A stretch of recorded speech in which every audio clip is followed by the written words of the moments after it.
Hi, I'm Clara. You might have come across my name somewhere online, maybe under a clickbait headline like CEO's ex-wife's mysterious pregnancy sparks medical miracle. But let me be clear, I am not a scandal. I'm a single mom, a former combat nurse, a woman who rose from the ashes of her life with twin boys, a loyal golden retriever, and a scientific miracle no one could quite explain. This story has it all: betrayal, storms, quiet love, and unexpected forgiveness. But more than anything, it's about finding myself again and building a family out of those who chose to stay. Before I dive into the first chapter, let me know where you're watching from in the comments. Hit the like button and subscribe if you've ever survived something that almost broke you. Trust me, you'll want to hear what happens next. The snow fell thick outside our Vermont home that December morning, each flake adding another layer to the silence between Matthew and me. I watched him pour his coffee, black, no sugar, the same way he'd taken it for 8 years, and wondered when we'd become strangers sharing a mortgage. Murphy, our golden retriever, pressed his graying muzzle against my knee. At 12, he was the only one who still looked at me like I mattered. I scratched behind his ears, remembering when Matthew and I had picked him out as a puppy, back when we still finished each other's sentences instead of avoiding conversation altogether. "I have the Henderson meeting tonight," Matthew said, not looking up from his phone. His company, MedTech Solutions, had just gotten FDA approval for their AI cancer detection software. The man I'd fallen for in a dusty Iraq medical tent was now Silicon Valley's golden boy. And I was... what exactly? Another late one? I asked, though I already knew the answer. "You know how it is." He grabbed his keys, paused at the door. "Don't wait up." The house echoed after he left. I'd given up my nursing career to support his startup dreams, moving from base to base, then state to state as he chased investors. Now, in this beautiful prison of hardwood floors and cathedral ceilings, I felt more alone than I ever had in war zones. I noticed the credit card statement on the counter. Charges from Tiffany's, expensive restaurants I'd never been to, hotel stays during his business trips. My hands didn't shake anymore when I saw them. That's how I knew our marriage was truly dead. I'd stopped feeling anything at all. Murphy whined, sensing my mood.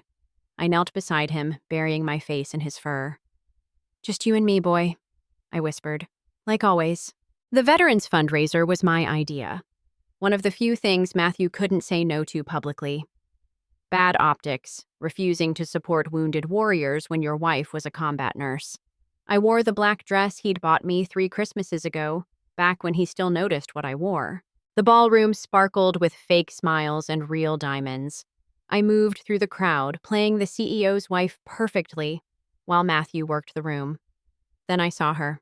Tessa Vaughn, health and tech journalist. Blonde, polished, everything I used to be before deployment and marriage had worn down my edges. She touched Matthew's arm, leaned in close to whisper something.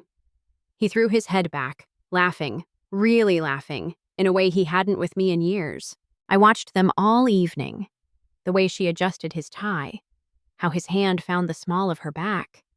The intimate looks that said everything words couldn't. When had I become the stranger at my own husband's side? A week later, Matthew came home early. I was sorting old photos, us at our wedding, my deployment ceremony, the day we signed papers for the house. He sat across from me, couldn't meet my eyes. "Clara, we need to talk." Those 4 words. Every betrayed spouse's nightmare and relief rolled into one. "We've grown apart," he said, as if reading from a script. "Different paths, different dreams. It's nobody's fault." I could have screamed, could have thrown the photos in his face, demanded he say her name. Instead, I simply asked, "Where do I sign?" He blinked, surprised by my calm. "You're not going to fight this?" "What's left to fight for, Matthew?" The papers appeared within days. I signed them in the kitchen where we'd once slow danced to Van Morrison, Murphy at my feet. Matthew had already moved out. The lawyers would handle the rest. The headline 2 months later was small, buried in the business section. MedTech CEO Matthew Dempsey marries journalist Tessa Vaughn in intimate ceremony. I was already gone by then, Living in a one-bedroom rental on the wrong side of Burlington, my world reduced to what could fit in my Subaru. Murphy and me against the world, just like I'd whispered. Only now it was true. The grocery store floor was cold against my cheek. I remember thinking how strange. Wasn't I just reaching for milk? Voices floated above me, concerned faces peering down. Then darkness. I woke to hospital beeps and Dr. Martinez's kind eyes. Clara, you gave us quite a scare. When's the last time you ate a proper meal? I'm fine, I started. Then she placed the ultrasound image in my hands. Twins, she said gently, about 12 weeks along. The room spun. Matthew had been gone 3 months. The math was simple, cruel. Twins from a marriage that had been dead long before the papers were signed. There's something else, Dr. Martinez continued, her voice careful. The blood work shows some unusual markers. We need to run more tests.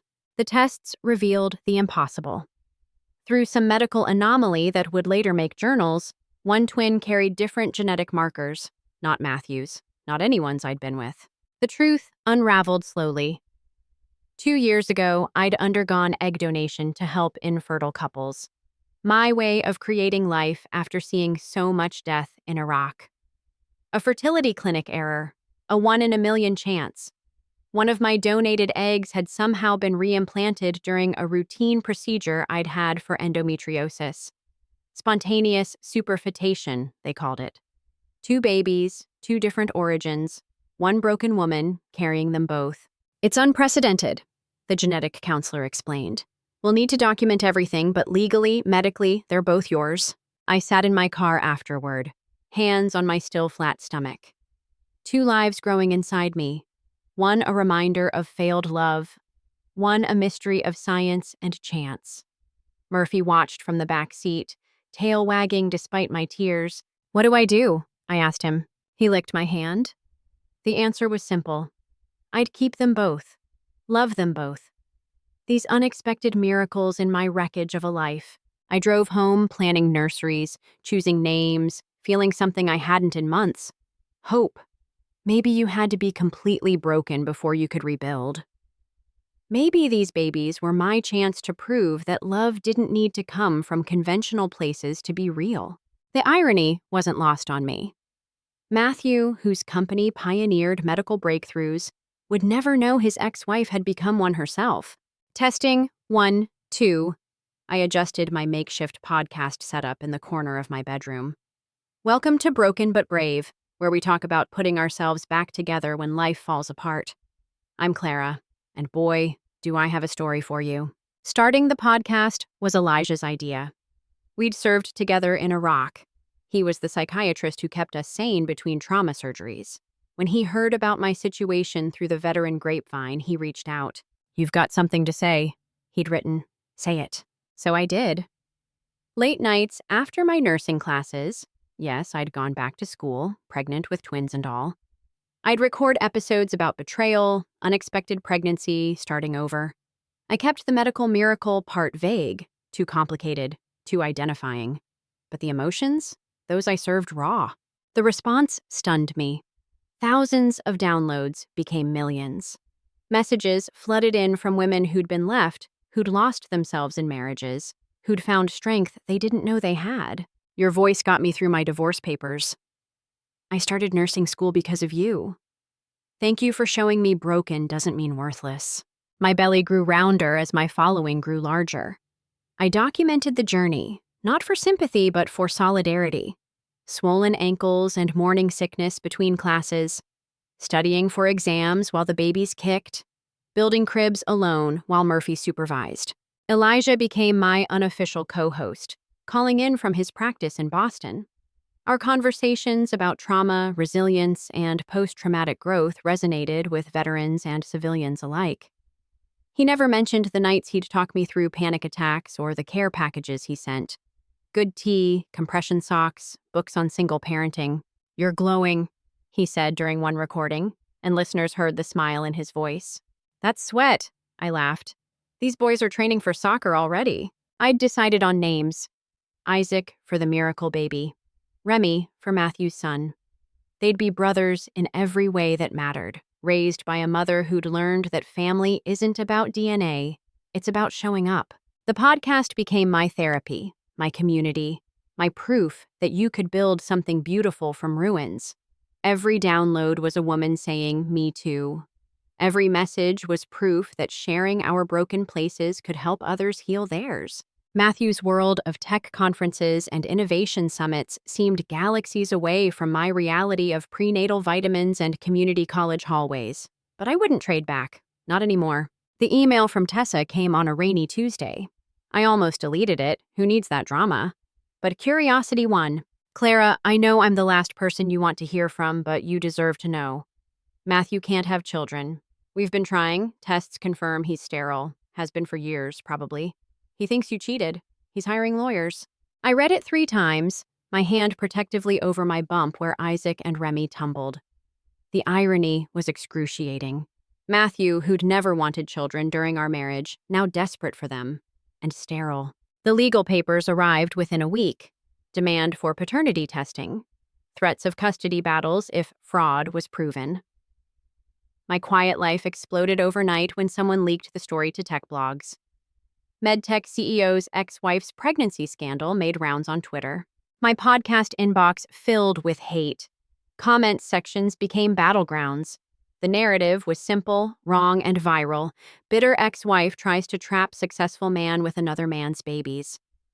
The truth, medical miracle, donated eggs, impossible conception, was too complex for hashtags. "Let me come out there," Elijah said during our emergency call. "You shouldn't face this alone." "I've got Murphy," I tried to joke, but my voice cracked. "Clara, I know, but I need to handle this my way." Reporters camped outside my apartment. My nursing professors fielded calls about my character. The veteran community split. Some stood by me, others bought the scandal. I kept my head down, attended classes, recorded podcasts about weathering public storms. The Hospital Ethics Board finally released their statement. Unprecedented medical event. Confirmed fertility clinic error. No infidelity required for the pregnancy. Both babies genetically mine through different pathways. But truth travels slower than scandal. Matthew's lawyers backed off, but the damage was done. My download numbers dropped. Speaking engagements canceled. The story had become bigger than my small rebuilding life could handle. "We're starting fresh," I told Murphy as I packed our things. "New Hampshire. Elijah's offered us his guest house until we're settled." Murphy wagged his tail. The babies kicked their agreement. Sometimes running away is really running toward peace, toward help, toward people who see your worth beyond headlines. I drove north through melting snow. Spring fighting winter for dominance. Behind me, a life in ruins. Ahead, the unknown. In between, 2 hearts beating beneath mine. Proof that miracles come in the strangest packages. The contractions started during a blizzard, because of course they did. Elijah drove while I breathed through the pain, Murphy anxiously pacing in the back of his truck. "You've got this, soldier," he said, finding my hand between gear shifts. 14 hours later, Isaac arrived screaming, all 6 pounds of righteous fury. Remy followed 3 minutes behind, quiet and watchful. Holding them both, I forgot about scandals and lawyers and public humiliation. There was only this. 2 perfect boys who'd found their way to me through impossible odds. Elijah stayed. Not in a romantic way, not yet, but as the friend who knew which baby liked being rocked versus bounced, who walked Murphy when I was too exhausted to move, who never once asked about their father. We opened our wellness center when the boys were 6 months old. After the storm, a place for veterans, single parents, anyone rebuilding from trauma. I taught prenatal classes for women starting over. Elijah ran therapy groups. Murphy became our unofficial therapy dog, gray muzzle and all. The podcast rebranded, grew again. Different audience now. People who'd weathered their own public storms, who understood that truth is messier than headlines. I shared the whole story eventually, medical mystery and all. The response overwhelmed me. "Your story saved my life. I left my abuser because you showed me strength. Thank you for proving families come in all forms." Matthew faded to background noise. His company thrived. His marriage to Tessa made society pages. But in my life, our life, he was just a name on legal documents, child support checks that arrived monthly without comment. Mama! Isaac called everything Mama. Me, Elijah, Murphy, his breakfast. Remy watched solemnly, already the careful observer. They looked nothing alike. Isaac with Matthew's sharp features, Remy softer, carrying genetics from some anonymous donor who'd helped create an unintentional miracle. Different beginnings, same love, I'd tell them during bedtime stories. That's what makes us special. The center grew. The podcast thrived. Slowly, I became someone I recognized again. Not the combat nurse or the CEO's wife, but Clara. Just Clara. Mother, survivor, voice for the broken and brave. Murphy's cancer diagnosis came as the boys learned to walk. Another loss, another grief, but also another lesson in loving fiercely despite inevitable endings. We made his last months golden.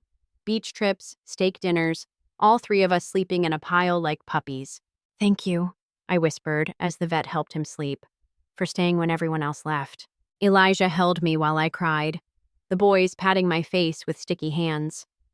Family, I realized, wasn't something you were born into or married into. It was something you built from whoever showed up and stayed. Mommy, we're singing at a big party! Isaac bounced in his tiny tuxedo, Remy adjusting his bow tie with 5-year-old seriousness. The invitation had come through their music teacher. Prestigious children's choir needed for a society wedding in Santa Barbara.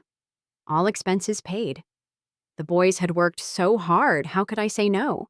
I didn't know it was Matthew's wedding until we arrived at the cliffside venue. Saw his name on the programs. Tessa had upgraded, marrying a biotech CEO this time. Matthew was merely a guest, but a prominent one. We can leave, Elijah said quietly, reading my face. No, I straightened Remy's collar, ruffled Isaac's forever messy hair. They earned this. The boys sang like angels. Bright are the stars in their pure soprano voices, making guests dab their eyes. I watched from the back, Elijah's steady hand in mine. Then I saw Matthew. He was staring at the children's choir, at 2 boys in the front row. Isaac, who had his jaw, his eyes. Remy, different but equally beautiful. His face cycled through confusion, recognition, something raw and unnameable. After the performance, while the boys ate cake with their choir friends, Matthew approached. 5 years had aged him. Silver at his temples, lines around his eyes. Clara. Matthew? Are they? They're mine, I said simply. Isaac and Remy, 5 years old, light of my life. He studied them. Mathematician's mind calculating dates, possibilities. How? Medical miracle, I said. Long story, ancient history. Tessa appeared, designer dress and nervous smile. Matthew? Oh, Clara, hi. Congratulations on your wedding? I told her, meaning it. Beautiful ceremony. She glanced between us, at the boys chocolate-faced and giggling, at Elijah returning with juice boxes. Thank you, we should go. Photos. They left. Matthew looked back once. I felt nothing. No anger, no satisfaction, no old pain. Just nothing. He was a stranger who shared DNA with one of my sons. Biology without connection. You okay? Elijah asked. Perfect, I said and meant it. Later, Matthew found us loading the boys into our car. Clara, wait, please. I paused, Remy already dozing in his car seat. I'm sorry, he said, for everything. The lawyers, the accusations, the way He stopped, swallowed. They're beautiful. You did that alone. Not alone, I said, glancing at Elijah buckling Isaac in. Just without you. Would you consider letting me? No. Gentle, but firm. You made your choice. We made ours. We're happy, Matthew. Really, truly happy. Let that be enough. He nodded, defeated. The medical miracle. Will you ever tell them? When they're older, if they ask. Their story to know, not ours to hide.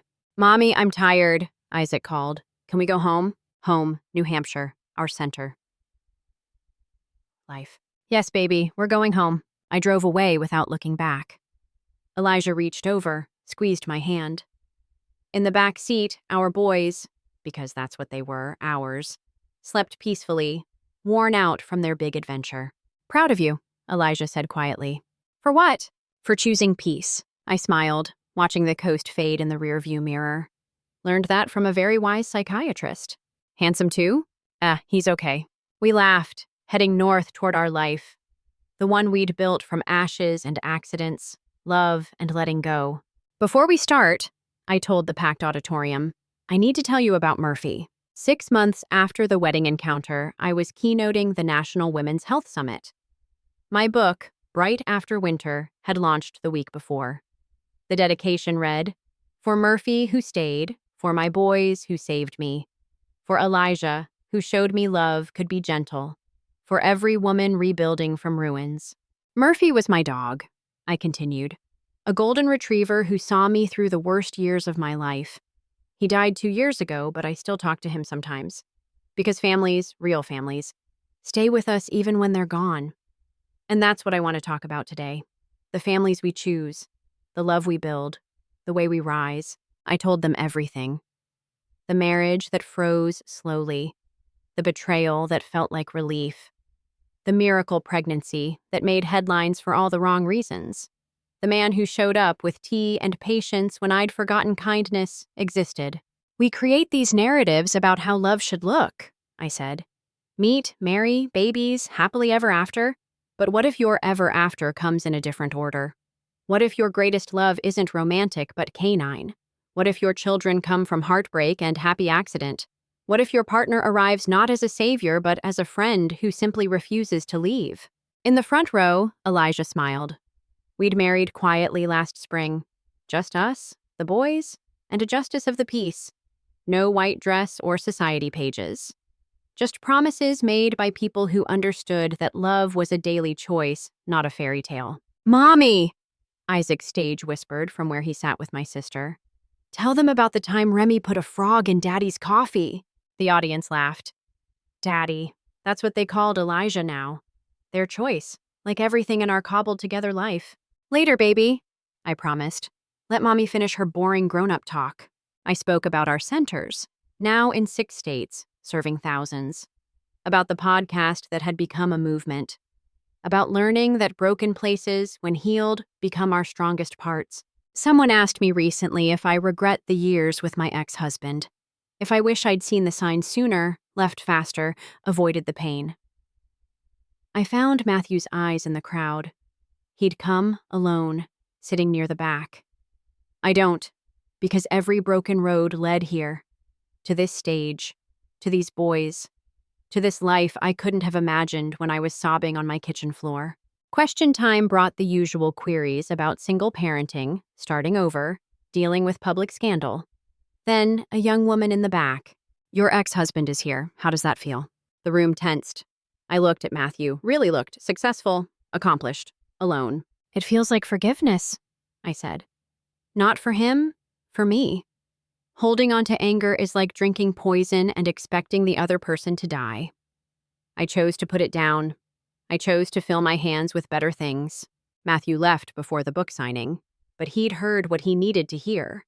We were okay. All of us, in our different ways, were okay. That night, I tucked the boys into bed in our hotel room. Isaac had made friends with every summit attendee. Remy had spent the day drawing architectural plans for our next center. "Mommy," Remy asked, "that man who was watching us, was that?" "Someone from a long time ago," I said carefully. "Someone who helped make Isaac but couldn't stay to be a daddy." "Oh." He considered this. "I like our daddy better anyway. He makes better pancakes." Isaac nodded seriously. "And he doesn't make you sad."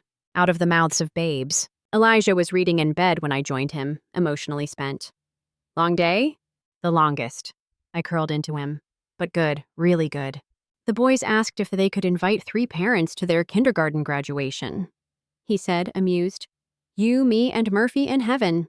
I laughed, then cried, then laughed again. "What did you say?" "That Murphy wouldn't miss it for the world." Outside, Boston glittered with promise. Tomorrow, we'd drive home to New Hampshire. The boys would start school. I'd see patients. Elijah would run his groups. Life would continue in its beautiful, ordinary way.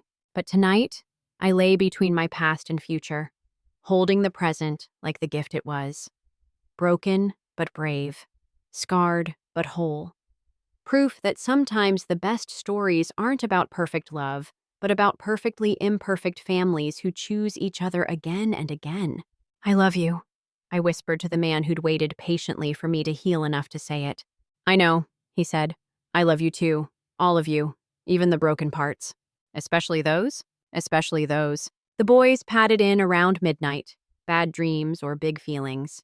We made room, as we always did. 4 hearts beating in the dark, plus 1 golden retriever watching over us all. This was family. This was home.